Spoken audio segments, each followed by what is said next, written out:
Hello everyone, welcome to this video, and in this video I'm going to show you how you can appear offline on Facebook. So in order to appear offline on Facebook and not online, it's quite easy. So literally all you need to do is open your Facebook app, and once you have done that, from your home screen you want to go to menu at the bottom right corner of your screen, just like this. Once you're here, you need to scroll down and you need to click on settings and privacy, and you basically need to open this tab right here, and then you need to click on settings just like this.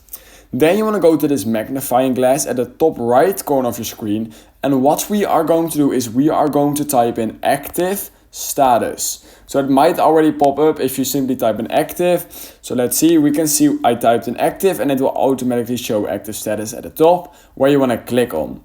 Then all we need to do is disable show when you're active just like this and click on turn off, and now you will basically appear offline on Facebook just like you haven't even used the app, even though you may be using the app. So that's how you can appear offline on Facebook. If you learned something from this video, I would highly appreciate it if you could like this video and subscribe to my channel. And I hope I will see you in my next YouTube tutorial video.